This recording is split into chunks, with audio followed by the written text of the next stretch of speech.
first thing we want to do is establish quorum. A quick roll call. Vice Chair, I see you. If you want to raise your hand or say hello. Commissioner Ambiel. Happy holidays. Love your background. Commissioner Maloof.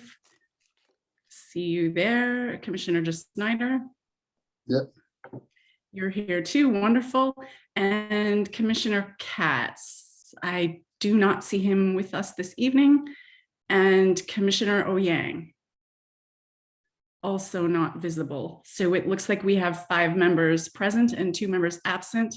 And that means we do have a quorum. So next on our agenda is the Pledge of Allegiance. Let us just take a brief moment to recite that to ourselves.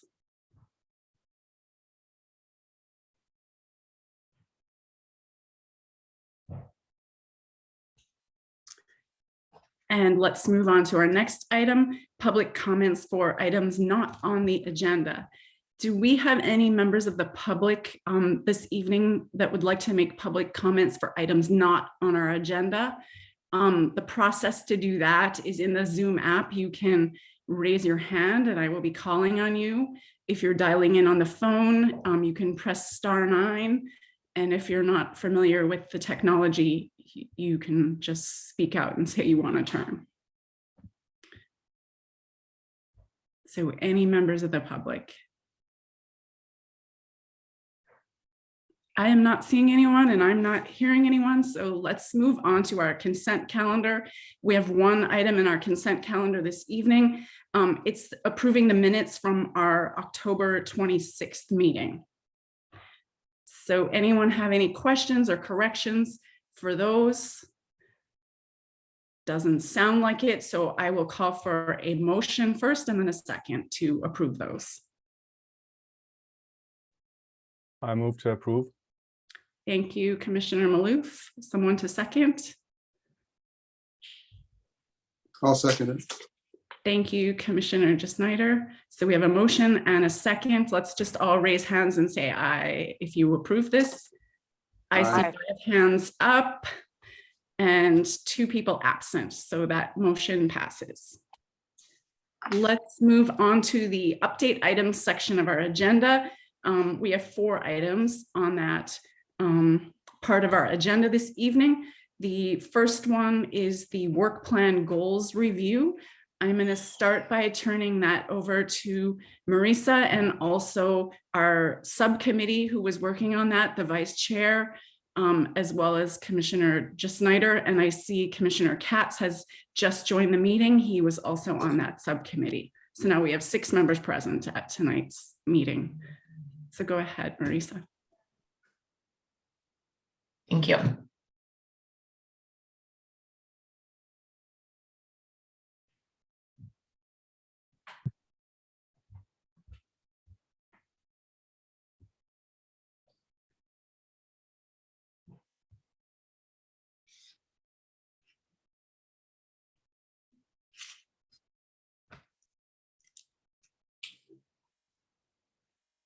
See, can you see the presentation or do you see the Yes.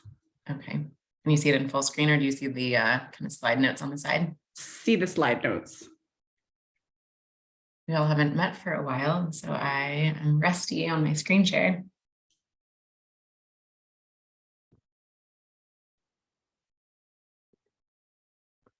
All right, how about now? Full screen. Okay, great. Hi, everyone. Thank you for being here. My name is Marisa Lee. I'm the transportation manager for the city of Los Altos. Every year and at the end of the year, we do our work plan goal setting for the upcoming year. So I'm going to be presenting on that right now.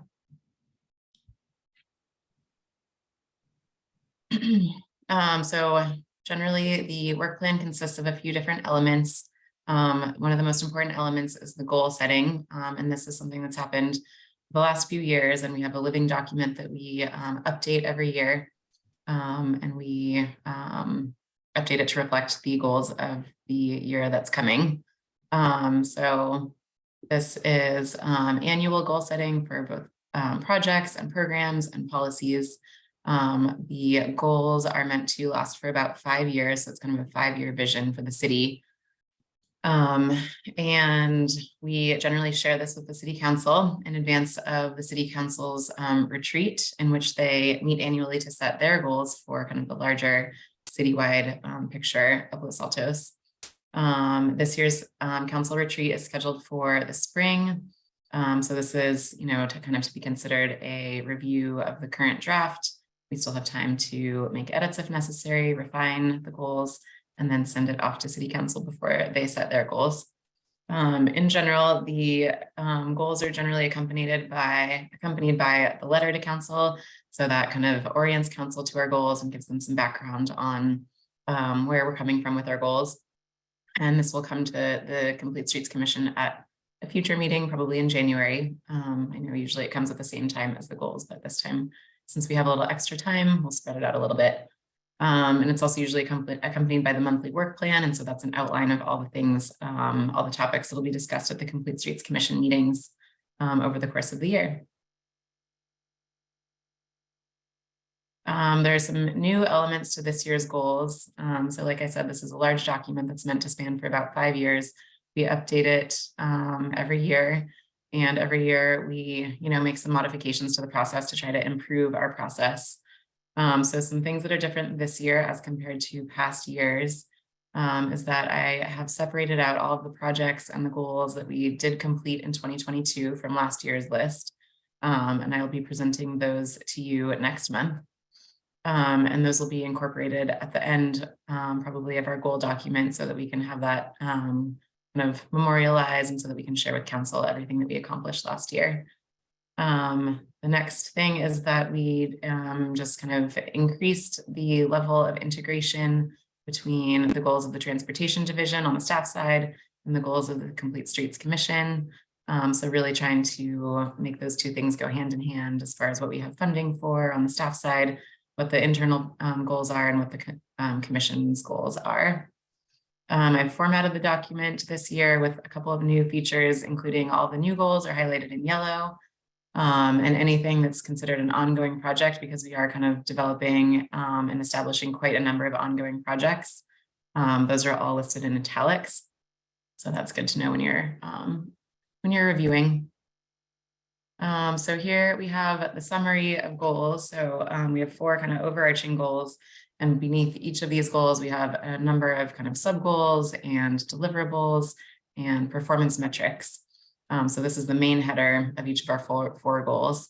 So the first one is to plan and implement safe multimodal transportation solutions that align community needs with city priorities. The second is to manage long-term cumulative traffic impacts from public and private development projects and regional traffic. The third is to achieve effective transportation-related community engagement with residents. And the fourth is to pursue and secure adequate grant funding for safe, connected, and sustainable complete streets projects. So one thing we really want to talk about is how we are integrating the goals of the Complete Streets Commission with the goals of the Complete Streets Master Plan. The Complete Streets Master Plan was the document that the Commission worked on for a couple of years and did a lot of community outreach with regards to the master plan. And took a look at the whole network of transportation in Los Altos, and the Complete Streets Master Plan is a vision document that's meant to guide the transportation in Los Altos for the next 7 to 10 years. So the goal setting by the Complete Streets Commission and the Transportation Division is an opportunity for the CSC and the Transportation Division to align with the Complete Streets Master Plan goals, to expand upon the visions and concepts laid out in the Complete Streets Master Plan, and to select priority projects for further study or plan development or implementation. So next I'm going to show you the Complete Streets Master Plan goals. So the 2 columns on the left of the screen are taken straight out of the Complete Streets Master Plan. This one column on the right is kind of my summary, since we probably don't have time to read through all of this in this meeting. But it's broken down into these major categories on the far left-hand side. So activity, the major summary there is to increase walking, biking, and transit use in Los Altos. And then safety is the next category. And the overarching goal there is to reduce collisions and reduce vehicle speeds. And then the next category is connectivity. And the idea and goal there is to connect community destinations and fill gaps in infrastructure. It looks like I missed one in my summary. There's climate change there. So that's reducing vehicle miles traveled to meet the goals of the Climate Action Plan. And then there's another goal for community input, which is engage the community in transportation projects and evaluation. So evaluate all of our programs for effectiveness. So like I said, this is the goals of the Complete Streets Master Plan, and the goal of our goal setting with the Complete Streets Commission is to align with and expand upon these goals. So now I'm going to go back into the work plan goals for the Complete Streets Commission, and these were developed by staff and the subcommittee together. So now I'm going to kind of go a little bit more in depth into each of the goals from the work plan. So I already read you the top kind of umbrella goals. So there are 4 umbrella goals. And so now we're going to just list a few more of the details under each of those goals. All the details, if you want to see the full document with the performance index measures and the list of projects, is available on the Complete Streets Commission website in the agenda packet. So work plan goal number 1, like we talked about, was to plan and implement safe multimodal transportation solutions that align community needs with city priorities. And under that umbrella, we have implement the priority projects from the Complete Streets Master Plan. We want to align Complete Streets projects with the resurfacing program. That brings kind of an economies of scale, because when we resurface a street, we have a blank canvas. We can put any striping down that we decide upon. And so that's a good opportunity to incorporate new things like bike lanes and crosswalks and other Complete Streets components. The Safe Routes to School programs are listed under this first goal. So that includes all the different Safe Routes to School things that we've been, talking about and will continue to talk about. There's a lot of detail there. Traffic calming is another goal under this umbrella. We also want to align the Complete Streets Commission work plan with capital improvement projects. So that's, again, kind of the integration between the staff side and the CSC side, trying to kind of focus on the approved CIP capital improvement projects that have funding. And then there's also the sub-goal to coordinate regionally on transportation projects with adjacent jurisdictions. So that's adjacent cities and the county and BTA. And multimodal parking expansion in Los Altos is another subcategory under this goal. Our second goal that we talked about earlier was to manage long-term cumulative impacts from public and private development projects and regional traffic. So under that goal, our subcategories are to utilize the citywide traffic model. So that also involves creating the citywide traffic model and updating it. It involves transportation policy and programs, so developing policy and programs that support the goals and the visions of the CSMP, to create streetscape plans for various different areas around the city, to update the general plan and maintain it, and to update our traffic impact fund so that we have increased funding for this goal, to develop a citywide parking program, and to perform a development review. The third goal was to achieve effective transportation-related community engagement with residents, and some subcategories there are outreach strategies for public participation, integration with the school district, and to promote walking and biking. And then our final goal is to pursue and secure grant funding for safe, connected, and sustainable Complete Streets projects. So that includes identifying and applying for grant funding that could provide opportunities for both studies and design, and also the actual implementation and construction. So in this goal setting and work plan process, the next steps for staff are listed here. So that's to bring the list of goals that we've achieved in 2022 to the January CSC meeting, to create the monthly meeting schedule for the remainder of 2023. We already have it loosely planned through the first quarter, but we'll be finishing that. And then we will continue to update the monthly meeting schedule on an ongoing basis to make sure it's up to date with what's really, happening in the city as things come up. And then we will coordinate the letter to City Council and send it off to them before their retreat. And the next steps for commissioners are to review the goals that are posted in the agenda packet and send comments via email. I've received comments on the goals from 2 commissioners. So thank you both. And we have incorporated some of them, and we're working on incorporating the rest. And for the rest of you, if you have comments, go ahead and send those via email. And now is a good time to talk about questions and comments that you might have. Like I mentioned, any sort of long form comments we prefer to receive over email because those are easy for us to incorporate that way.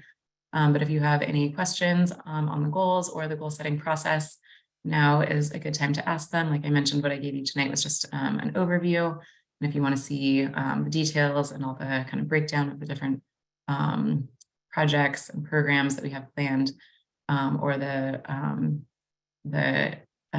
index that we'll use to kind of measure our success, take a look at the full document in the agenda packet. And if you do have comments to share with us verbally now, I've incorporated a kind of list here of what would be helpful to hear from you. So the first one is, do you overall support the goals and the process outlined in this presentation? Are there any additional things you'd like to request or suggest for consideration? A brief summary is fine for the purposes of this meeting, and we'll follow up with you if we need more detail. And do you think that the staff and CSC are headed in the right direction with regards to achieving the citywide goals and implementing the Complete Streets Master Plan vision? So thank you, Marisa, for this presentation. A really good presentation, setting out what our process is and what is incorporated in our plan and how the plan fits together with some of the other work we have happening and our interaction with City Council. So very good. So thank you to you and also to the subcommittee who worked on this. What I'm going to do first, before we take commissioners' questions and input, and I really like the slide you have here asking it, letting us know exactly what you want. I am gonna open it up to public comments. So if there's any members of the public who would like to speak, make a comment, ask a question, whatever you would like, now is your chance. You can raise your hand in the Zoom app or press *9 on your phone, or just speak up and let me know you want to talk.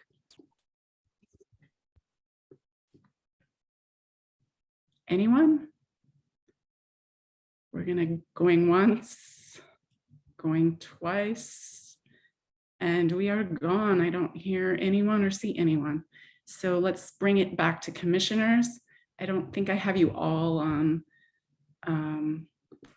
one Zoom screen, so you're welcome to raise your hand like this, or you're welcome to put up your hand in the Zoom app as well. And whoever I see first, I will call on you.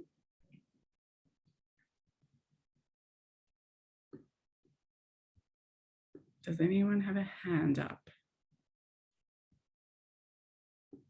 Chair, I'll go. Sure, please. Marisa and subcommittee, first, thank you. This is really a very comprehensive document, and I can only imagine the discussions that happen behind stage to get to this stage. So thank you very much. Appreciate that. In your view, from staff's perspective, what do you think we can realistically achieve in the first year from this plan? And then just let me know if there's something that you don't think we're going to get to. It's fair to know that and understand what are the limitations. So let's see. One thing to think about with regards to the goals is the goals are meant to be a 5-year vision. So we will not achieve everything in the coming year, but I think it's good to kind of keep those kind of longer term, longer range, ideas and goals kind of on the horizon and keep them in our document. So in one of our upcoming presentations tonight, I do have a slightly more broken down list of projects. So that might actually kind of be a good place to discuss a little bit more focus about the upcoming year. That's kind of a little bit more of the pipeline projects. Great. From a resource standpoint, are we staffed properly to address these projects over the next 5 years? And if no, what are we missing? Let's see, you mean staff resources, like human resources? Mhm. So as you know, my team is usually 3 people, and for the last handful of months, it's been 2 people. We have a position posted, and we are about to start reviewing resumes and applicants. And that's just within the transportation division. We also have some staff, open positions on the kind of larger engineering team, public works team. And so we've had some interviews for those recently. We're trying to get back up to speed, but we have been, as you know, understaffed for the last year or so, maybe longer. So I think getting those positions filled, which are, top priorities at this point, I think we'll be in a better place to really make some progress. Okay. And then the last question, which really relates to the funding process, sort of applying to grants and various funding opportunities. Do we know what kind of consultants we need to get on board and how fast we can do that? I only suspect that whatever expenditure we have on consultants, it normally should pay back for itself. So what are our thoughts on the funding opportunities and how do we expedite that? Let's see, so you're talking about the funding opportunities as far as applying for grant applications? Yes, yeah. Mm-hmm. Yeah, we do have some consultants who have helped us in the past who are well positioned to help us again in the future. My impression is that the strongest grant applications are usually maybe a combination of a consultant and also staff knowledge. And I think, having the consultant is incredibly helpful for some of the heavy lifting, and Traffic Patterns has produced a lot of graphics for us that have been extremely helpful, and some draft grant applications. Alto Planning and Design has also done some draft applications. And I think also, the collaboration with the staff is really important because it just brings more specific and detailed local knowledge, which is really important to telling the story, which is important for scoring. So, and kind of conveying the connectivity. So we do have a good team of consultants to help us, and it doesn't completely alleviate the staff work. Okay, cool. Thank you. Appreciate that. Great work. Thank you. Thank you. Other commissioners? Again, I don't have, is Vice Chair, is that your hand up? Go ahead.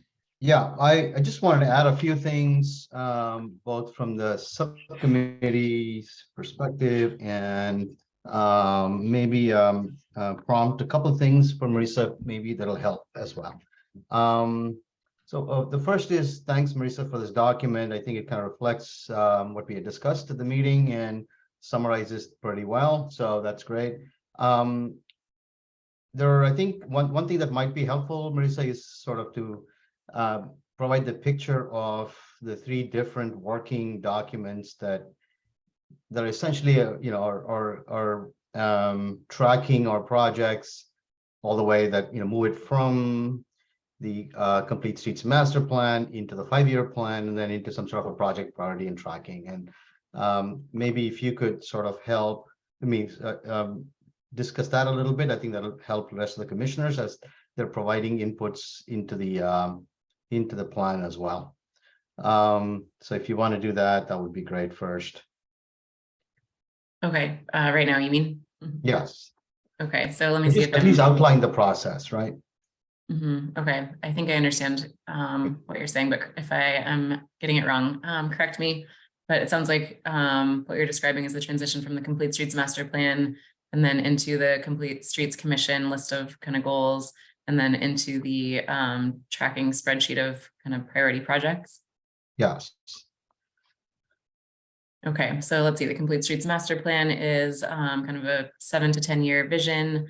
It's good to think of it as a wish list for all the citywide projects that we would love to see achieved someday, with obviously the focus on kind of walking and biking infrastructure. Sometimes transit is included in the Complete Streets Master Plan as well.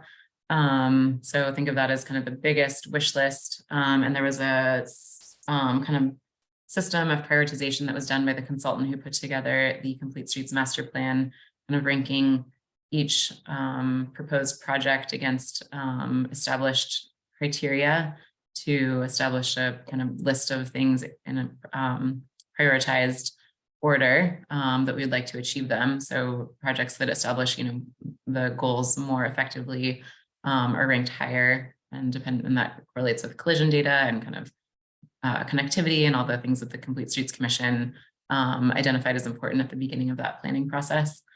Let's see, there's something else I was going to say about that too, which is, yeah, I forget. So that's kind of the step one.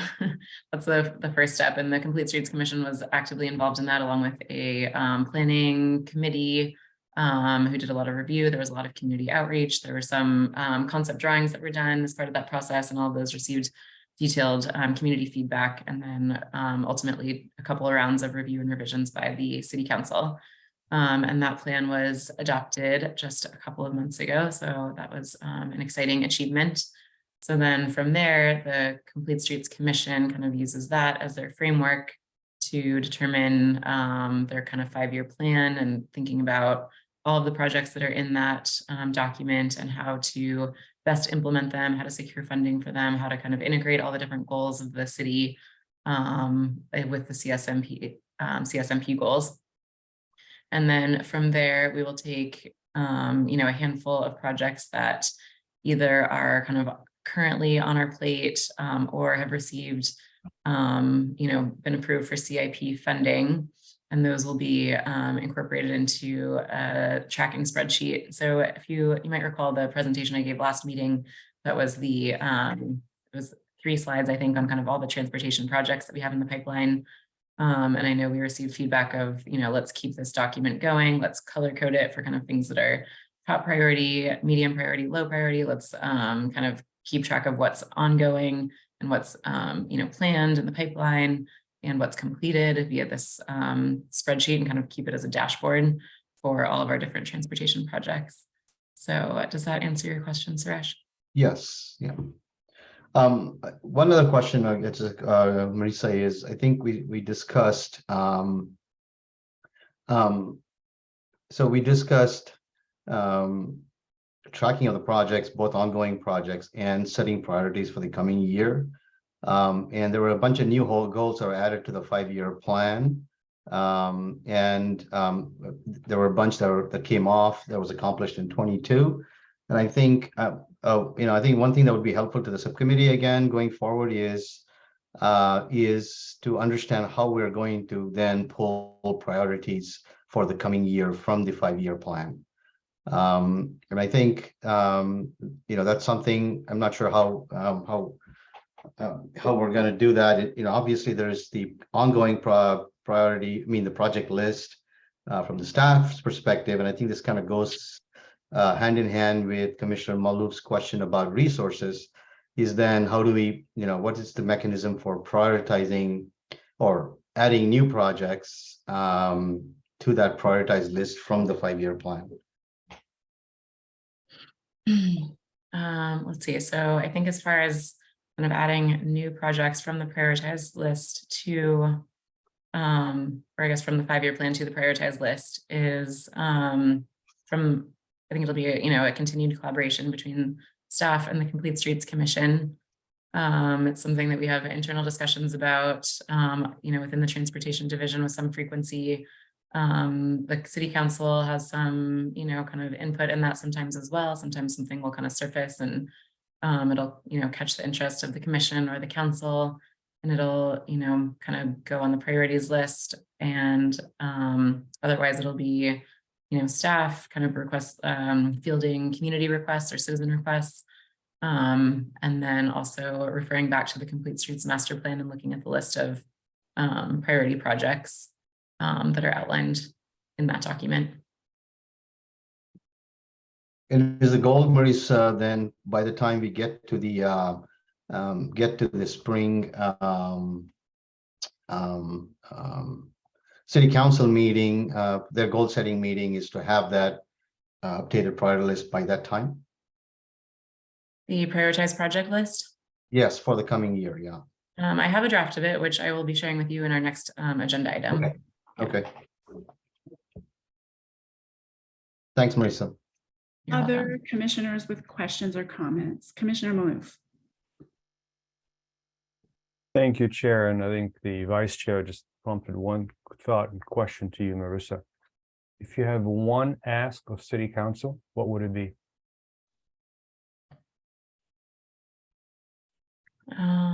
Let's see, that's a good question. I think I'd want to ask of City Council, it would be, that council and the commission and staff has put a lot of, time and energy and resource and thought into the Complete Streets Master Plan. And so I think it would be their support in beginning to implement and pursue those priority projects.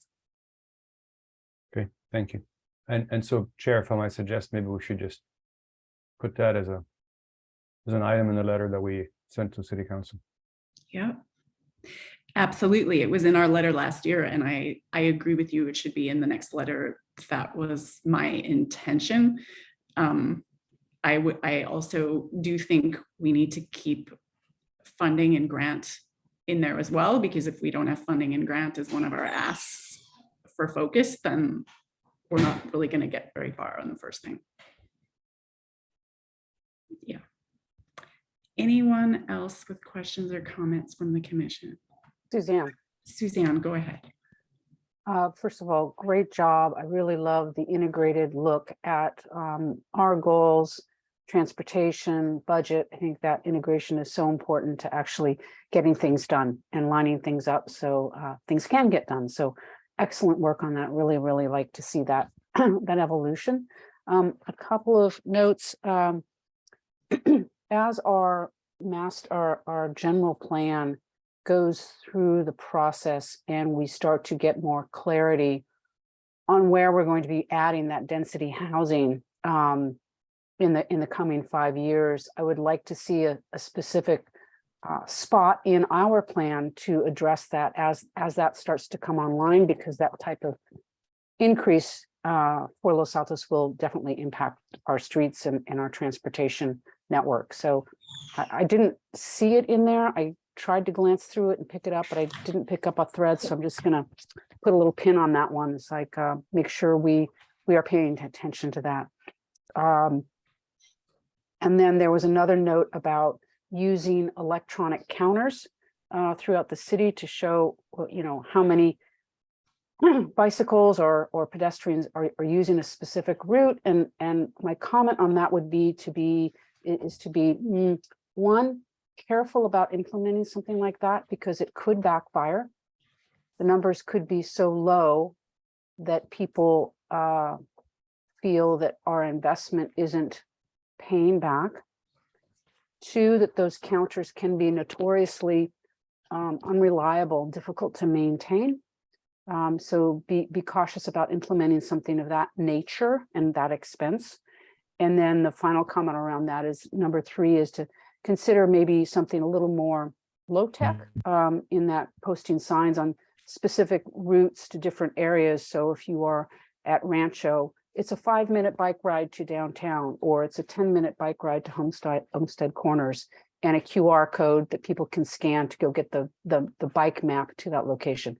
That might be another thing to consider versus the electronic counters. Thank you for the opportunity to comment. Thank you, Commissioner Ambiel.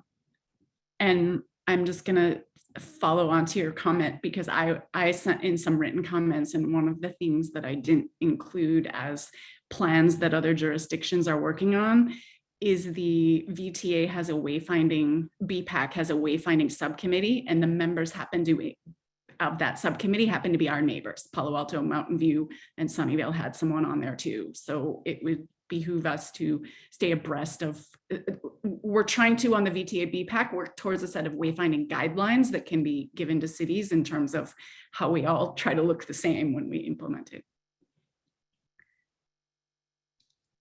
Other commissioners with questions or comments? I don't see anyone else, so I will just briefly say that I think this is, instead of a 5-year plan, I really think this is a 10-year plan. I think 3 years ago we called it a 5-year plan, and last year we kept 5-year plan on the title, but we started verbally saying 5 to 10-year plan. I think we may want to change the title to 10-year plan. That's just my sense. The next thing that I would say is when the subcommittee and Marisa is working with you on the monthly schedule, I would encourage us with that monthly schedule, you know, hearing what Commissioner Maloof is suggesting and other commissioners is suggesting, and some of the things I think that I've been thinking about before, and also how we communicate to the public, is maybe create at the top of that schedule for the year a list of what are the priority programs and projects for the year. What are we trying to accomplish within that year? You know, a couple years ago, you know, it might have been, you know, making the plan for Cuesta, right? And a couple of years back, it might have been creating the CSMP. So each year might be a little different, and, you know, maybe there's a list of 3 to 5 or something like that. But I think that would be great to have at the top of our month by month schedule. And then I really appreciate this notion of creating a list of accomplishments. I think that's a fantastic idea. Thank you. And finally, I would just briefly say is 100% on everything you said about grants and what makes a successful thing. I would add one more thing to the success mix, having sat on VTA grant scoring committees before. Documented community input and community support on concept plan line drawings and what the plans are is critical. So that's also important. And then a final footnote that I'm going to make with respect to the letter, the other thing that I have besides going over what are our priorities for the year that I'm toying around with telling council that the commission thinks is important is bike and pedestrian safety, because I'm just hearing about far too many incidences, collisions, and I think that we may want to draw some more attention to that, because it is a priority to get not just our plan implemented, but we don't want people hurt on our streets. Commissioner Katz. Yeah, I just wanted to make a comment. On the subcommittee, we talked a lot about the goals and how they trickle down from the goals to the actual projects that are prioritized within the planned timeline. And I think everything that you said makes sense. The one thing that I would like to the commission and the staff to consider, though, is shifting from a 5-year to a 10-year plan. In my personal opinion, I think a 5-year plan gives more focus in terms of what's actually doable within our horizon. And the Complete Streets Master Plan is really the vehicle for long-range planning. And this is really something that we think we can achieve over a reasonable horizon. And I would like to see it constrained to 5 years, knowing that there will be some projects that may slip out, and that's okay, because it forces us to prioritize what we actually apply resources to, given the resources that are available. That's a good point, Commissioner Katz. And I think we'll leave that action with you and the subcommittee and staff to look at. And maybe if you're pulling things out of our current plan to stay focused on a 5-year plan, just create a list of things for way down the road, down the future. So we kind of keep track of some of those other longer range ideas, but focus on 5 years is fine. And you guys can feel free to work towards that in the next draft.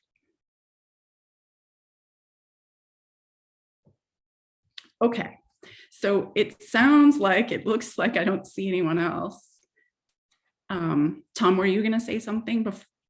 No. Okay, well then I'm going to close this item and I'm going to move us on to, and before I close it, I think Marisa has said, and I'll just reiterate, if anyone else has any detailed specific feedback on this plan, feel free to email it to staff.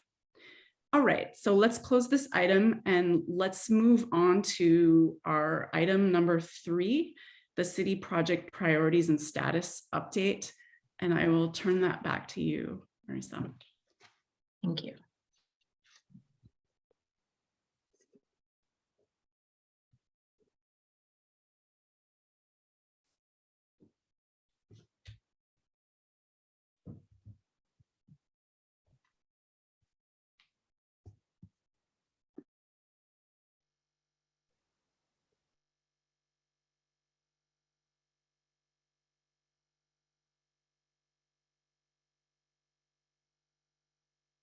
Okay.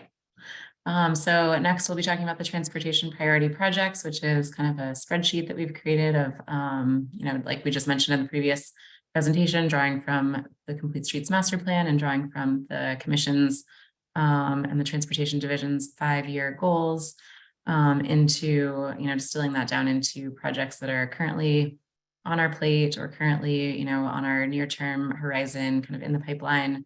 This includes projects that have CIP funding, and also projects that are, more policy related or program oriented, or a planning type of project. And we created this list with a couple of goals in mind. One is to, for organization and housekeeping purposes, to keep a running list of priority projects that are, deemed priorities both by the Transportation Division and the CSC, working in collaboration to kind of advance some of the transportation visions for the city and the community. And like I mentioned, this is a follow-up to our previous meetings presentation on the Los Altos transportation projects. I kind of give you a status update of everything that was kind of on our plate at the moment, and received positive feedback on that. Received the request to keep this kind of document going, keep it as a living document, update it and share it periodically, and kind of use it as a dashboard of all the transportation projects in the city. And the purpose, kind of behind this is to facilitate both near-term and long-term planning, both for staff and for commissioners. Another purpose is to coordinate the priorities of both the staff and the Complete Streets Commission, to use this as a dashboard for tracking and project progress and organizational purposes. And then also from a commission standpoint, to focus time and effort on the projects that we've jointly decided are priorities, and kind of use this to gauge, what level of time we'll spend on various different things that come across our radars, so that we're prioritizing our time efficiently and effectively. So I'm going to just go ahead and share the spreadsheet itself. Let's see, can you see the Excel spreadsheet on top of the presentation? Yes. Okay, good. So there are a couple different tabs here. First, I also want to just kind of flag for you that we have a longer list of, this is kind of all of the projects and responsibilities of the transportation division. So a lot of these were included in what I shared with you at the last meeting. And some of these are kind of ongoing tracking things. And a lot of this stuff is, documentation and reporting on various different funding sources that we have, ongoing things like signal maintenance, ongoing things like citizen request management, and then also kind of the administrative back-end side that you don't always really get to see from the commission standpoint. So, writing and tracking the grant applications, administration, invoicing, all the contracts and things that we have to do for our consultants, and then, hiring and management of the Complete Streets Commission, all that stuff. So this is kind of a master list for kind of the internal staff purposes. And then from that, I distilled a list of projects that kind of pertain to commission. So in this first column, we have the priority, and that's ranked 1, 2, and 3. A lot of these came from the approved list of CIPs, capital improvement projects for the city. And then we have color coded this to indicate a few different things. Red, it means that it is currently on hold for some reason. Yellow means that it's either in process or ongoing, or underway. And then blue means that it's planned for the future. So I can kind of go through these line by line if that would be most helpful. So let's see, what's not on here is the Complete Streets Master Plan, which would now be marked green since it's complete and adopted. And at the top of our priorities list, we have the first streetscape design, which is on hold due to internal staffing. We're hoping to get that back underway soon, in the next probably month or so, because we are hoping to have some more help at that point. And then we have our ongoing traffic modeling, which we know has been a priority for council and the commission. We have our flashing crosswalk hardware, which has been a top priority for us. We just received a draft of the current plan set today. So we'll be reviewing that and hoping to put that out to bid in the next few months and hoping to do construction in the next couple of months following that. That's something that we've talked about at previous meetings. And then we have the Safe Routes to School Phase 1 improvement plans. That is what is under construction currently as part of the street resurfacing project for 2022. And then we also have the actual street resurfacing and the striping that accommodates that as a top priority that's ongoing under construction. Cuesta Drive traffic calming is also part of the resurfacing program. So all of that's being done together. Let's see, Fremont Avenue pedestrian bridge is still ongoing. We are expecting updated plans from the consultant any day. Achachi Path is ongoing. You've been updated on that recently. We're still coordinating with the PUC and finalizing the plans. Cristo Rey guardrail is something that has been on hold. We have a set of plans that we are ready to review, so we'll be reviewing those soon. And the bike parking policy is something that we have talked about as a commission and also internally. So that'll be developing some bike parking standards that can be adopted, and then they will apply to future development projects. Our VMT policy is back in the works, and we are finalizing it and bringing it to council in January. And our school routes app, we have finished all the features of the app that we were planning, that we talked about with you last time, and we are still in the process of promoting the app. That's an ongoing process and kind of updating it as necessary. Safe Routes to School messaging is something that we talked about, I believe, at the last meeting or 2 meetings ago. And that's an ongoing program that will, be in progress all year as we kind of experiment with new messaging kind of styles and different kind of techniques. And our PTAP is our Pavement Management Technical Assistant Program.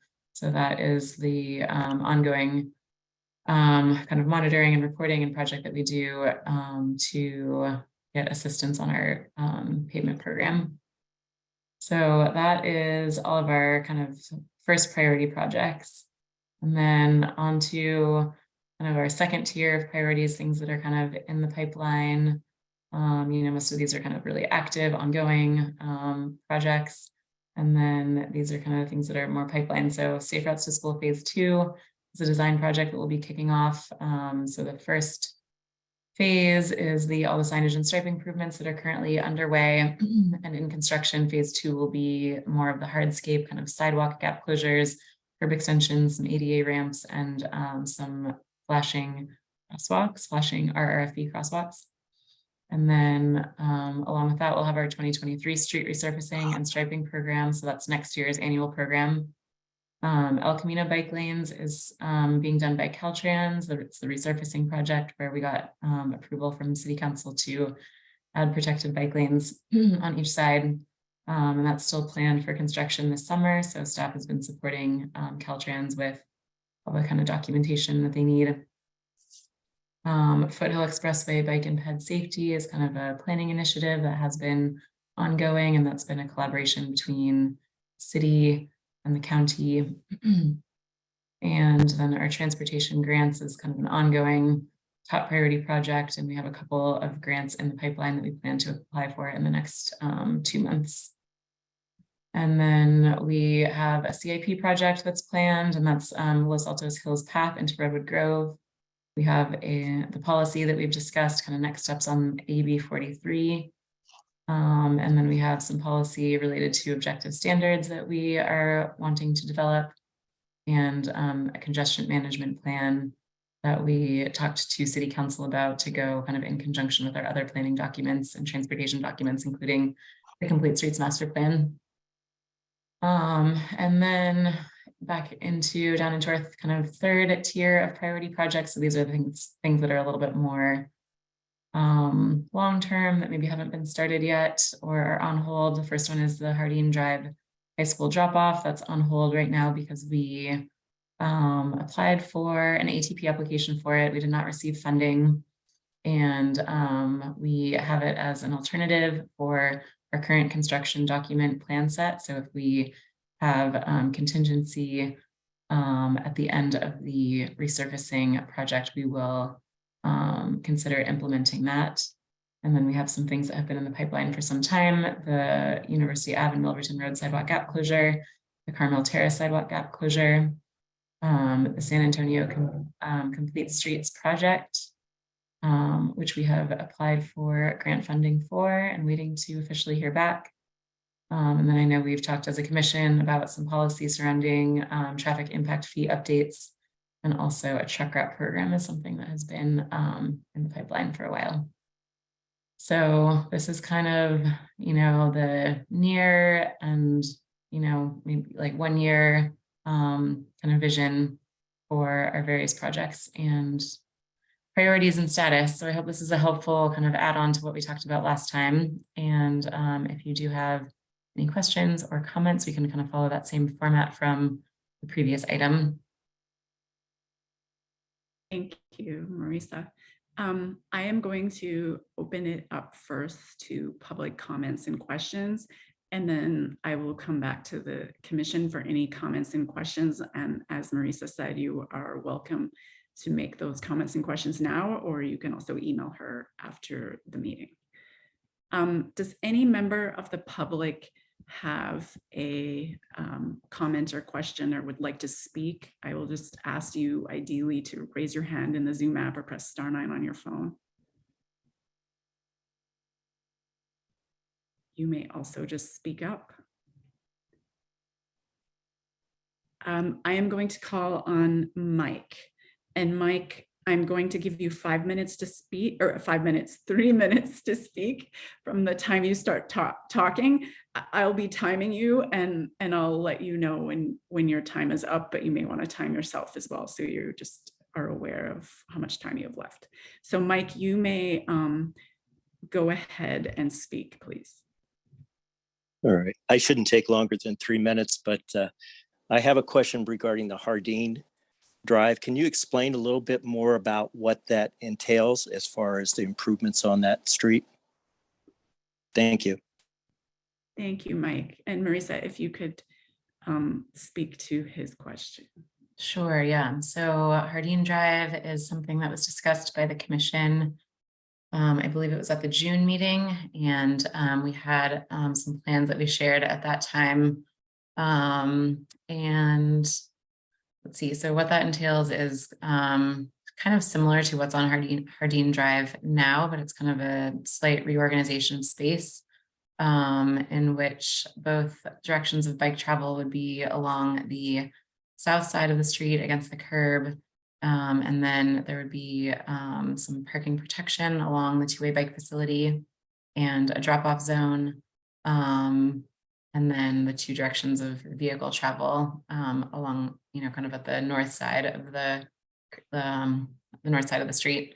So the idea there is to kind of keep all of the same features that are there now, and to separate the kind of car and bike movements.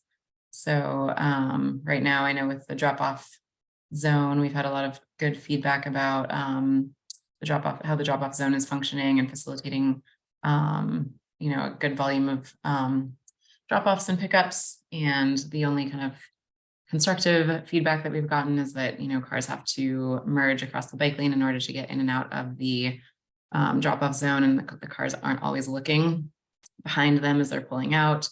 And so this plan would just kind of reshuffle the different uses of the space and reduce that conflict. Thank you. Any other member of the public? I don't see anyone else. I don't hear anyone else. And Mike, if you were done speaking, you may now put your hand back down. So let's bring it back to the commissioners. Again, I don't have everyone in one video pane, so you're welcome to raise your virtual hand as well. Anyone? Oh, Commissioner Snyder. So Marissa, on the item there, which is El Camino bike path or bike lanes, well, you'll be redoing this coming summer. Weren't we also talking about redoing the whole street, but there was some issue with we have to share payment or funding with the county or whatever. And so I'm wondering if that bike lanes includes the whole street, or was that a separate item? I'm not quite remembering what you're referring to. El Camino Real is operated by Caltrans. Caltrans is resurfacing the street, which happens about once every, I think it's like 7 or 10 years. It's been quite some time since they resurfaced it last time. And so since the resurfacing, kind of like what I mentioned in the first item tonight on the agenda, resurfacing kind of a street creates this opportunity to, you have this blank slate at that point because the street's been resurfaced. So it creates the opportunity to restripe the street in a new way if wanted. And so that can create the opportunity for bike lanes or, just kind of a general reshuffling of space. And Caltrans opened it up to each city along the project limits, Right. asking if they wanted if we wanted them to replace the striping with what's there currently, or if we want something new. And since El Camino Real is a major thoroughfare and a major, kind of transportation corridor for the region, a protected bike lane was something that was considered by the cities within the project area. I think there are 3 cities within the project area because they're just resurfacing a segment of it at this time. Right. So we had to, if we wanted to consider bike lanes, we had to go to our own city councils and ask them to approve the protected bike lanes. And so we did that, and our council approved it. And one of the other cities also got their council to approve it within the project corridor. And then the one other city is still in the process of their like updating their bike ped plan or something. And so they decided to wait until they were done with that to make a decision. So the construction will all be paid for by Caltrans as part of their project. The only thing that we had to agree to was to maintain some of the project elements. And that included the kind of 3D vertical element along the protected bikeway. Does that answer your question? Well, yeah, I mean, I remember all that stuff with bike lanes. I guess so by tracking that, and knowing that when that gets done, we know that the El Camino Street was paid by Caltrans, or would we want to track that separately? What do you mean? Well, El Camino being paved, a lot of people are interested in, when that's going to happen and the status of that. And I guess just by association of us tracking the bike lanes, the two go together. And so we don't need to track El Camino Street itself being paved by Caltrans.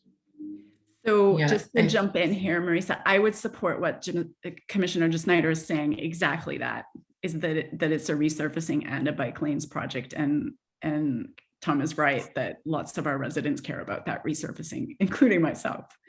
Okay, yeah, I think I just named it that to encompass the whole project, but I'll rename it to this to be more. And then just to add to that, at commission meetings a long time ago, and so there's clarity for members of the public too, there was at one point the question of who controls the parking and bike lane area on the opposite, not on sort of our side of the road, but on the Mountain View side of the road. And the answer came back that we control from our side of the curb to the Mountain View curb. So we technically, from Adobe Creek to a few hundred feet south of Ringstorff, and Marisa or Jaime chime in if I didn't get those exact locations correct, but that Los Altos controls that on both sides. So we have supported the bike lane on both sides of those, but I think Mountain View was wanted to see us do that.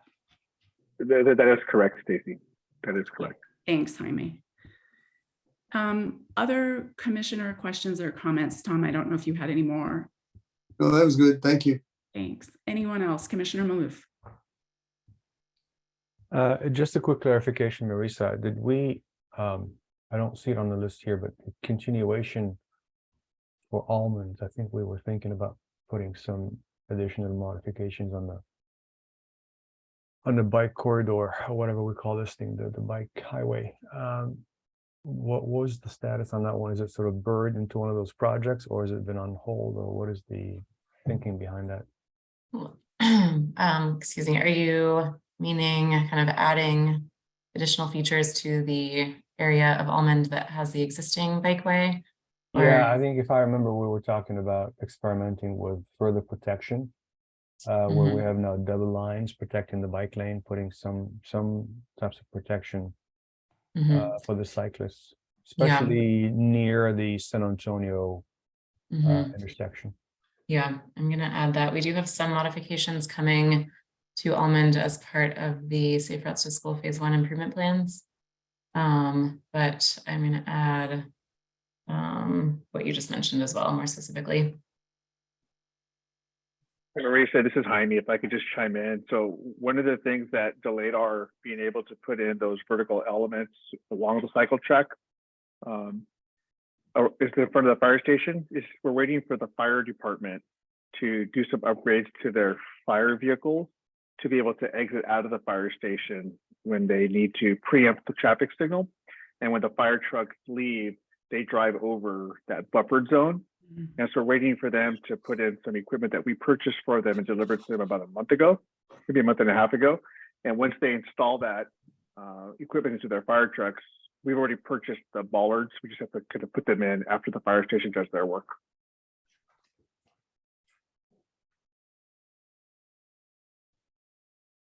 Jaime, that was a good update, informational for us to have. Anyone else with questions or comments?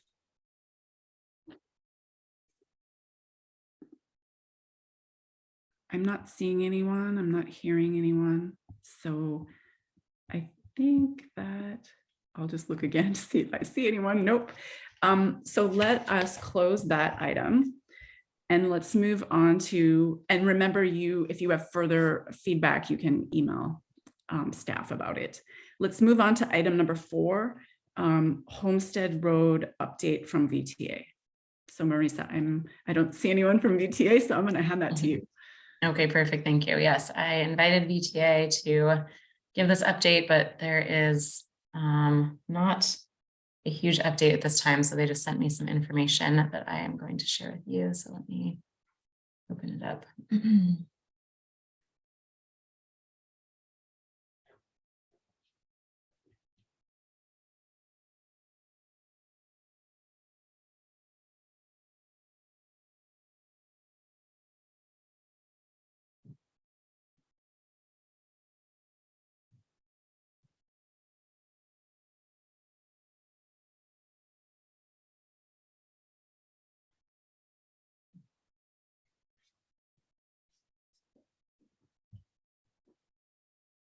Okay, so this is an update on the Homestead Road Safe Routes to School project, which is a kind of interjurisdictional project that's currently being led by VTA. This is kind of an image of the kind of project extents. It's a Safe Routes to School project. It's been underway in the planning process for a couple of years. And the project extends from kind of the Foothill Expressway Grant Road intersection in our jurisdiction, all the way through Sunnyvale and Cupertino. And it connects a few different kind of school areas. And so it is a Safe Routes to School planning project. And I got an update from Hassan from VTA, who is the current project manager. And he shared this kind of project schedule graphic with us. And So basically you can see that we are here where this red line is. And they are currently in the, let's see, can you see my cursor? Yes. Okay, so here in the project RFP proposal selection and award phase, and they said that they received some proposals and they had interviews about 2 or 3 weeks ago, and they are currently in the process of kind of scoring and ranking the interviews. And they said they should have an update for us soon, and then after that we'll move into all these other pieces, including environmental clearance and hopefully the design phase, depending on funding, which we'll talk about in a second. So Hassan highlighted these kind of important dates from that schedule. So the RFP for design was published in August. They had interviews for all the different proposers, which took place at the end of November. They received 4 proposals that they held interviews for. They're currently evaluating. The VTA board authorization happens in March of 2023. 35% design and environmental clearance starts in this coming spring, either April or May. 35% design is scheduled to end at the end of 2023.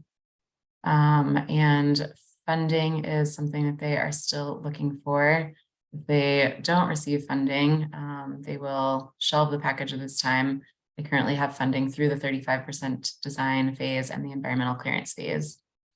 And if funding does become available, final design is scheduled to be complete in September of 2024. So like I said, they have funding secured for 35% design and environmental clearance. They applied for ATP funds for final design and construction, but they think they will most likely not be selected for an ATP award. They also applied for OBAG. They are actively looking for other funding sources. And I asked if he had any more information on that at this time. And he said he has some internal meetings coming up in the next week or 2, and he'll have more information after those, so we can I can keep you updated. So that's the update for now. I know this was something that the commission, I think, talked about quite a bit a couple of years ago, I think right around the time that I started or before. So we wanted to give you an update and just relay any questions to VTA if you have them. This is kind of a more zoomed in diagram of the concept level drawings. So these aren't updated. These are the same ones that you probably saw previously. They're nothing new, but just wanted to show them here for a little bit more kind of context. And this is where the Los Altos city limit is. So this is kind of where our jurisdiction ends. And if you have any questions, I will share them with VTA. Thank you, Marisa. I'm going to move a little quick here. So first, we're going to open it up for public comment, and then we're going to come back for commissioner questions and comments. So any members of the public who wish to speak, please let me know. I am not seeing or hearing from any members, so let's close public comments and come back to the commission. Any commissioners with questions or comments? I'm trying to scroll through the videos. I don't hear anyone or see anyone. So last call on commissioners. So I have one question or comment, Marisa, if you could take back to the VTA or perhaps to, are they including the Vineyard Drive into the project or not? And are they including the extension on the grant frontage to Christ or Farrandon, wherever we had requested it to extend to? Because on the pictures that you're showing us, one picture has those and one picture doesn't. So if we could ask the VTA for clarity on, have they honored the request of the city of Los Altos to add those areas in? I know Jaime worked very hard on that. And then I think I've made my comment known to the VTA, but it's good for different departments to hear it. I think that the VTA needs to do a funding analysis in terms of why are we not funding an important Safe Routes to School, or why is such an important Safe Routes to School bike and ped project not able to secure funding? And how can we adjust such that it can? Meaning, this would be my other question for VTA. Can we use local county funds such as Measure B and other things to fund these things that are not being funded by federal and state funds? Because I think what we saw is Homestead Road was competing against San Antonio Road for this very same grant. San Antonio Road scored really, really highly. It's near the transit corridor, and Homestead Road is not, but these are both about getting kids to school safely. Okay, thank you. Thank you. Anyone else on this item? I don't see anyone, so let's move to item number 5, street resurfacing update. So Marisa, if you want to give us an update, that would be great. And then we'll follow the same process, open it up for public comments, and then come back to the commission for comments and questions. Sure. So for this item, I'm going to introduce Nafis, who you know from the transportation team. She will be giving this presentation.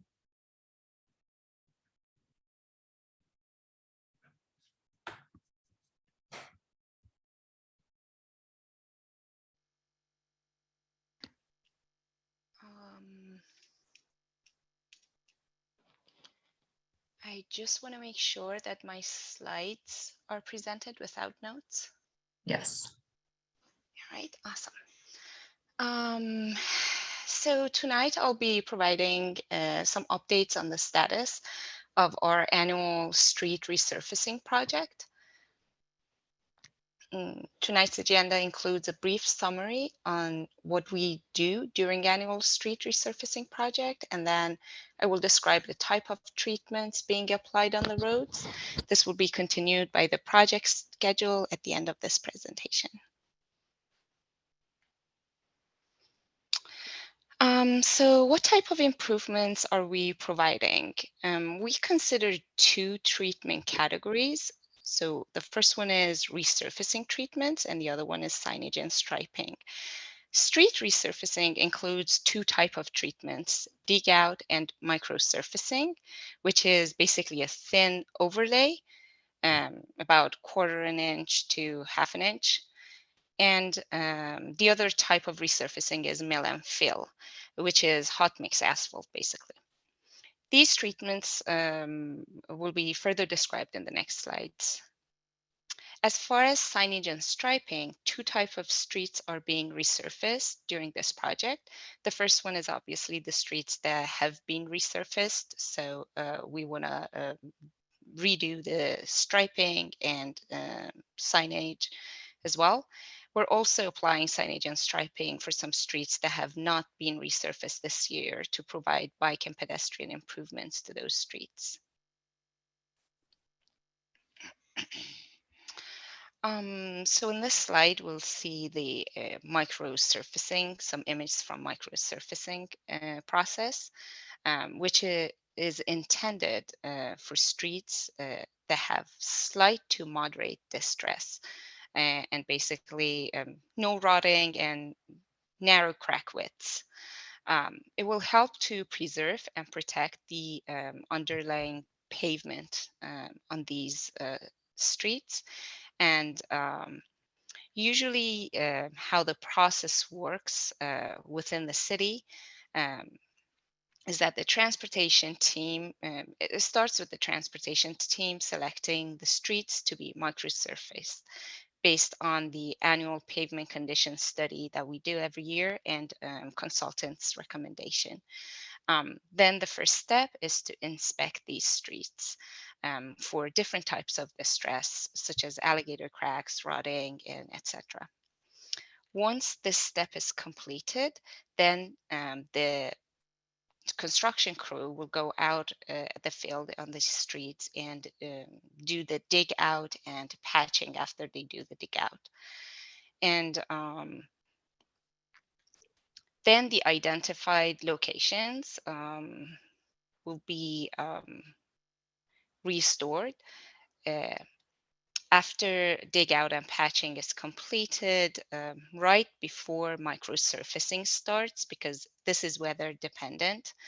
So maybe there could be a gap between dig out and patching and when microsurfacing starts, like what we currently see in our city right now.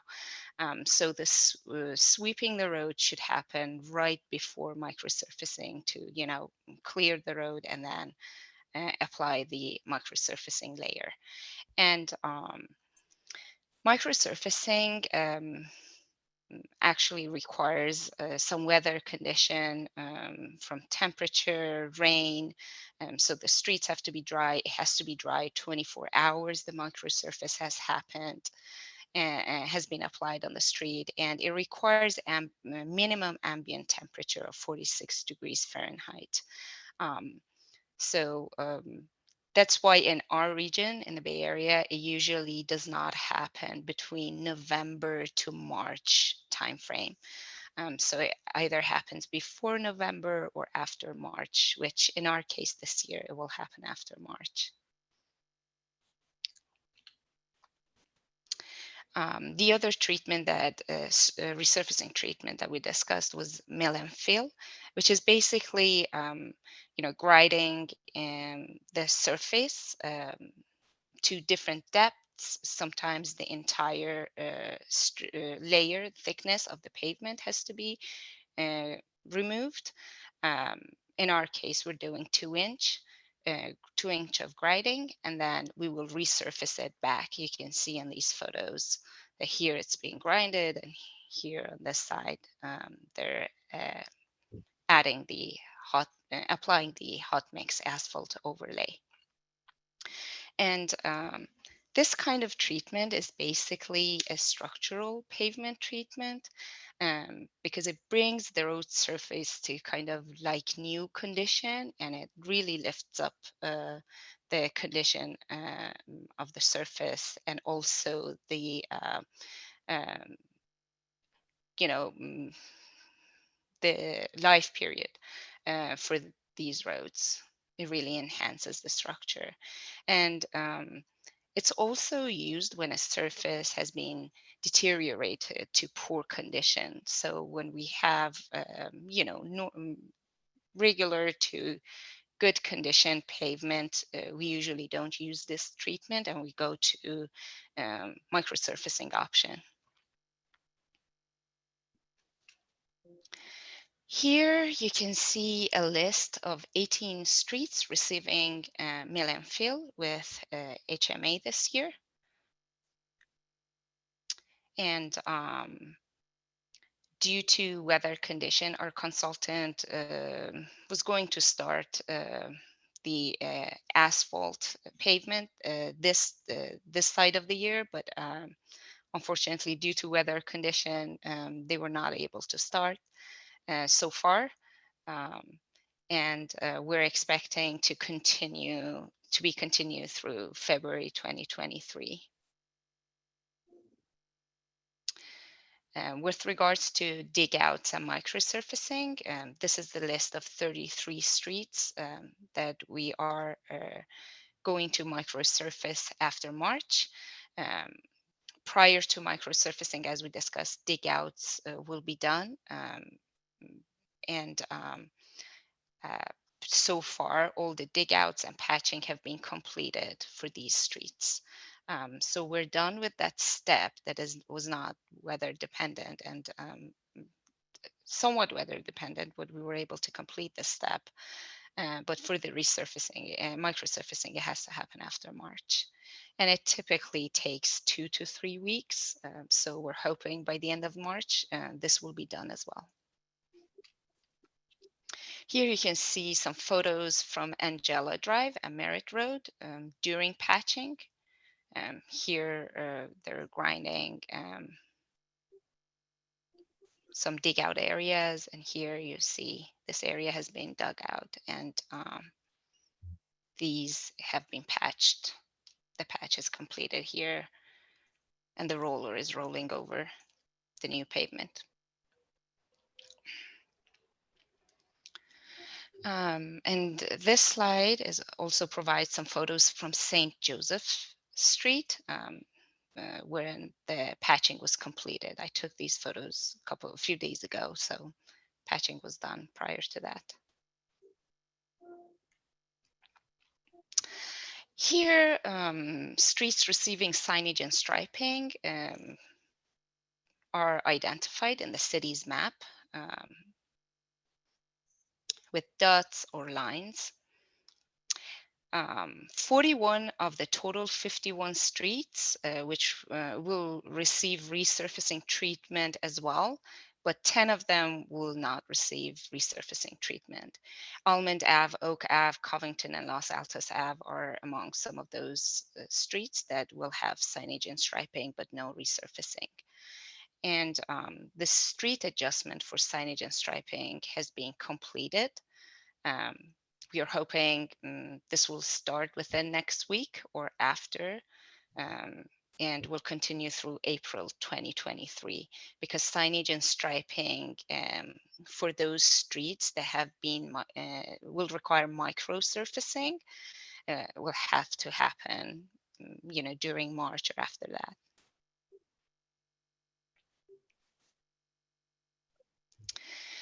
And on this slide, you can see a list of streets receiving complete streets and safe routes to school signage and striping updates. The asterisk denotes the resident items with resident requests. Miramonte and Covington, El Monte and Hawthorne, South El Monte, Fallen Leaf Lane, and Grant Road.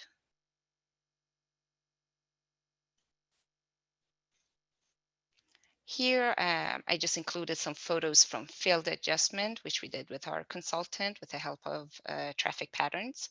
For example, here we want to redo these yellow ladders here for the crosswalk.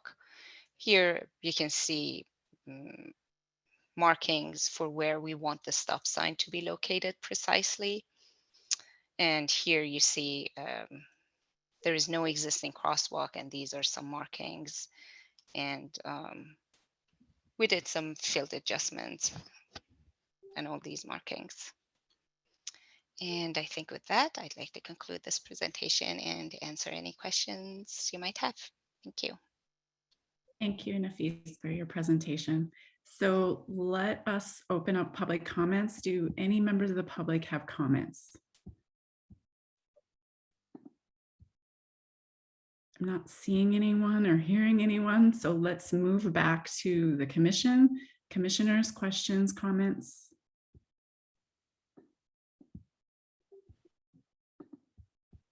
Scrolling my video panel, speak up if you have anything. I think that Stacy? would, oh yeah, go ahead. Just a quick question for Jaime and the staff. If someone has comments or questions on proposed street markings, can they just email you with those? Yes, transportation at losaltosca.gov. Thank you very much. I've had a neighborhood inquiry on the Los Altos, on the Hawthorne and intersection. So thank you. Commissioner Katz. Yeah, I just have a general question. We've had a couple of meetings over the past 3 or 4 months about some of the changes in development approval based on the state bills that have been passed last year or this year. And I'm wondering if there's a large development project or several on one street and the impacts of that are to damage the road, does the city have the ability to go back and ask the developers to pick up the cost of the remedial work necessary to repave that road or part of it? I can answer that.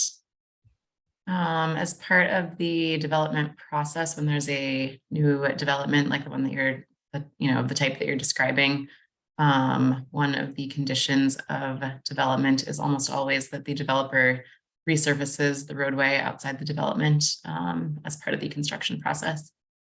Okay, thank you, Marisa. Marisa, I'm going to add to Commissioner Katz's question. The requirement is that they resurface it, but is the requirement that they restripe it to the way that it was or the way that you want it? Because I often see resurfacing, not necessarily development project, but by utility companies. They will dig up, they will resurface, but they will not put the striping back. They will not put bike lane, all the crosswalk markings, et cetera, back. And then all these beautiful things that we've done that are important for bicycles and pedestrians then just have surfacing on them. Can we require, I guess the question is, can we require the utilities companies as part of their permitting to do work or as part of just their doing work to not just resurface, but to put the striping back? So my understanding, it looks like Jaime might have some things to contribute on this too. My understanding is that the utility company is required to put the striping back to its original condition after excavating the street. I'm guessing that if they're not doing it, it's probably an oversight, but Jaime might know more about that. Yeah, and then, That's go right. ahead. No, I'm sorry, I cut you off, Lisa. Go ahead. No, that's okay. I was done. Yeah, so you are right. That's what I was going to say. So if the utility project is coming through, they are supposed to repair the pavement that they damaged, and then any striping that was displaced as part of that work should go back. So if you did notice something like say a bike lane stripe that wasn't put back, we actually do want to know so that we can have that repaired as part of the encroachment permits that the utility companies pull to do that work. Okay, that's good to know, Jaime, because there are locations in this city and different members may know, members of the public and members of this commission may know different ones, but please let staff know the ones you know about, and let's get the utility companies in the habit that they're putting back that striping. I also wanted to add to reiterate what Jaime said. We do add condition into the permits that we issue to the utility companies. So it is part of the listed conditions. Thank you. And maybe once we get the public feedback and the commission feedback about where the utilities are not doing it, if we find a pattern, if it's one particular utility company or something like that, besides just putting the condition in the permit, let's go tell them. Well, Mr. if the condition is in the permit, shouldn't they be inspected and not be able to close the permit until it is passed? I mean, that's where all the residential work we get done. That's what it's supposed to be. Yeah, that's what usually happens. So we do have an inspection after the construction has been finished. It's called the restoration inspection. Our inspector will go out there and confirm that it actually satisfies all the permit conditions. So In I that case, there personally shouldn't be have any. not seen signage and stripings being removed and not put back, but I'm new, so I definitely encourage anyone who sees it brings it up to us, and we'll follow up on that. So in that case, there should not be any cases where the signage and striping was not done. It should always be completed. And if we see it, then there's maybe a problem with, maybe it just was too soon or some other problem. I don't know. Yes, sometimes utility companies do temporary fix, and it takes them like 6 months or 5 months because there's another, addition or something else that they know they have ahead, ahead of them, and they don't want to go through the pavement or doing the signage and striping. So their permit is still not closed with us. We still see it as open, and yeah. Is there a time from which they do their work, put the pavement back? How many months can they leave this resurfacing open and not close the permit and come back and redig it up, or just not close the permit till they surface it? Like, how many months do we allow them to put that striping back on there? And how many months should we be? I know from the day that we issue the permit, the expiration date for excavation permits, it's like 6 months. So they have 6 months to do the work and complete and finish and get the job closed out. Otherwise, Well, they have to reapply. I would hope that we wouldn't pay them until they close the permit and have the work finished. And I may, yeah, They Jim actually said- pay us.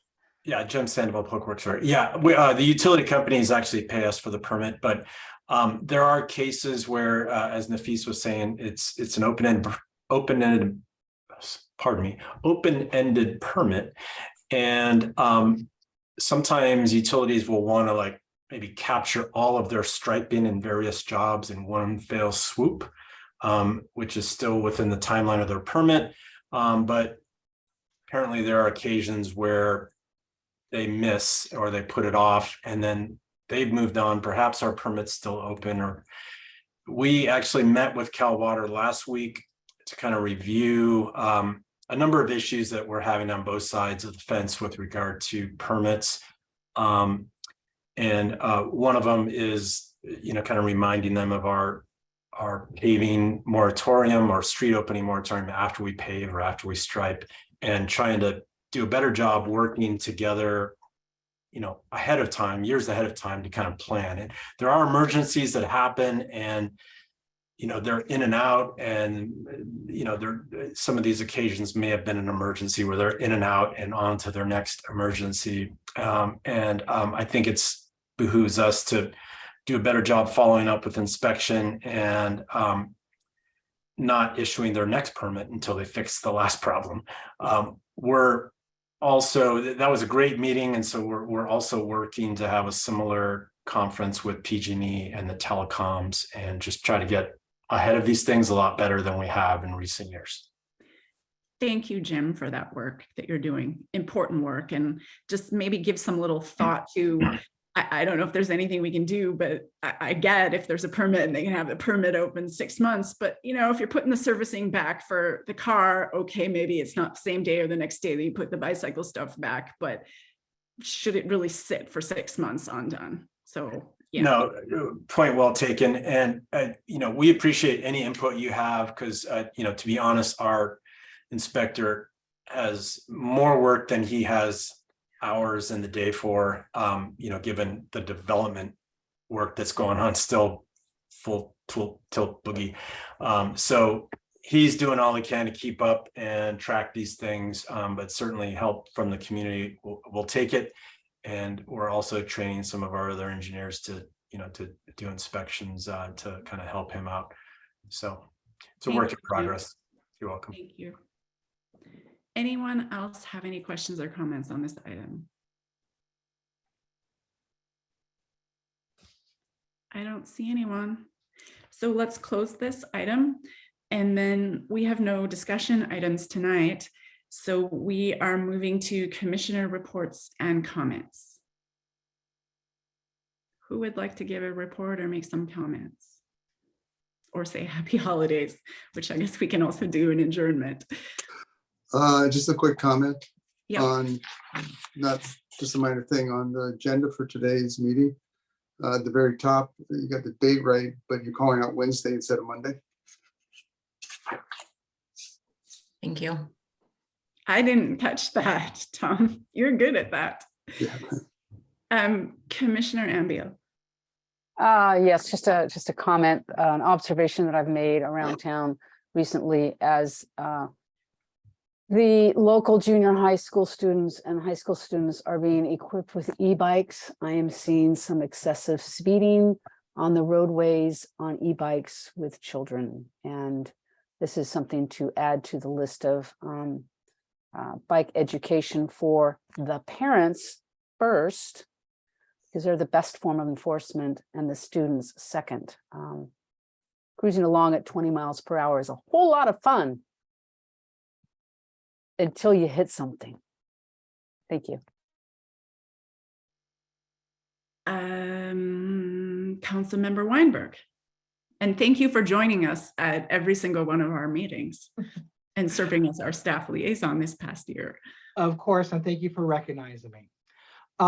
Tomorrow night, the council is going to reorganize, and as part of that reorganization, council members are going to be given new committee and commission assignments. And as it so happens, I am going to be rotating off of the role of liaison for this commission, and Councilmember Flygore is going to be rotating into it. I want to say thank you very much for all the work that you do for the city. Really, the 2 years that I have been privileged to serve as a liaison for this commission have been wonderful for me. I've learned so much about transportation issues, road construction, road maintenance, and quite frankly, I think that the Complete Streets Master Plan is one of, if not the single most important document that the city has produced in the time that I've been on council. And I'm not just talking about the end product, I'm talking about all the effort and the process that went into developing it. So I'm sorry that we never had an opportunity to meet in person. Hopefully when we go back to in-person meetings, I'll have a chance to stop by and at least say hello so that I can actually shake everyone's hand. But again, I wanted to thank you all again for your service and let you know that I really have enjoyed serving as your liaison. Thank you, Councilmember Weinberg, for those words, and thank you for your service and your desire to be our liaison and work on transportation. And we hope that you will, now that it's near and dear to you, that you will continue your work in the city and in regional efforts to advance our transportation. Count on it. And I am going to be rotating onto some of the VTA positions. So.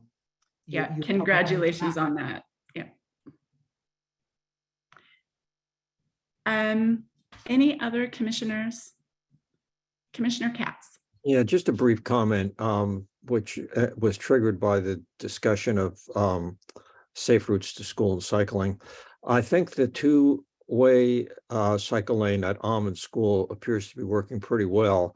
Although I think there's some contagion, and in my experience over the last 2 to 3 months, I've encountered 4 or 5, maybe 6 times adolescent cyclists who are cycling what one would consider the wrong way in the bike lane. And when I get to the intersection, my tendency is to always look in the direction that you think the bike's going to be coming from and not the other way. And I think that it's, that opens the door to a possible low-speed collision, right, as you start to accelerate and there's a cyclist coming from the opposite direction. I think some of that might be addressed by signage, Marisa or Jaime, I don't know, but we don't seem to have any signage in our bike lanes that talks about directionality, except by Almond School, and it may be something to consider since we're starting a whole signage program cycle right now. Thank you for a comment on that. I think that there are some signs throughout the city that have the bike lane sign on the post that on the reverse of it, it says wrong way. So we might go back and check to see the status of those. Marissa, those were put up, I'm going to say a decade and a half ago. Yes, I've been here that long, but that was one of our big accomplishments one year, is to put wrong way on the back of all of our bike lane signs.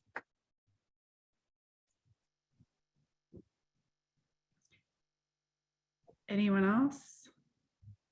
And I just want to commend our chair for doing a far better job than the previous chair on ending those meetings in an earlier time. It's also a light agenda too. You had some heavy duty agendas. But I will make a couple commissioner reports and comments. I attended the Los Altos Safe Routes to School Advisory Committee. Commissioner Ambiel also did too. It was good to see you there, Suzanne. And that's where we collaborate with the school districts and community members on safe routes to school. VTA BPAC and the VTA in general, it's taking public feedback on this now. They're working on the VTA Visionary Network and the Valley Transportation Plan 2050. If anybody wants information on how to give input on those, you can ping me, or if everybody wants it, I can have staff send it out. Sounds like Marisa will have you send that out to everyone. Then I will also say that the Los Altos Community Coalition requested me to give them a presentation. They had a lot of questions on what is the Complete Streets Master Plan? And hey, we haven't heard of the Complete Streets Commission. What do you all do? And what's your history? So I just gave them a presentation about the history of the commission, that it was a commission before it was the Complete Streets Commission, when we became the Complete Streets Commission, how our charter expanded, what we do, and then the big picture of of the work plan and our goals and how the Complete Streets Master Plan fits into that, and then what's on the Complete Streets Master Plan. And they had some amount and the history of how it came together, and they had some amount of questions for me. And then I also met with sorry if I don't know the formal name of the group, but there's a Safe Routes to Downtown group. I was also requested to meet with the leadership with that group, and I met with that group as well. They had a lot of things that they are raising about particularly a couple Foothill Expressway crossings near downtown. So that's the update from my end. And I don't see anyone else.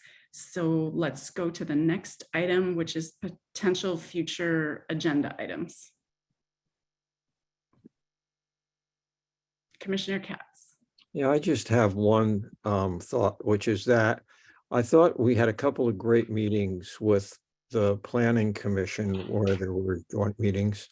They were pretty focused on individual projects. It's been a long time since we've talked about objective standards as they apply to our streets. And I think it would be great to get another high-level meeting, not perhaps with the whole commission, but with a representative who could talk about where we stand with those objective standards, and perhaps at the same time give us a little visibility into the kinds of projects that they foresee over the next 6 to 12 months that are coming in through the new state bill process, and where there may be clusters of those that we may want to look at. And Marisa, and maybe some insight specifically when the planning team, in addition to what Commissioner Katz has asked for, when the planning team and the legal team has the time in their schedule to start work on objective standards with respect to transportation. Anyone else for future agenda items?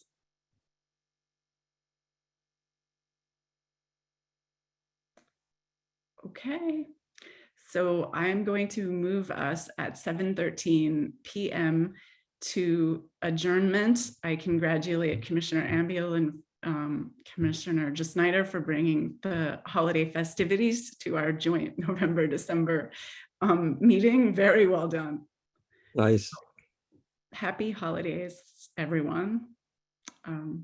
Enjoy time with your friends and family.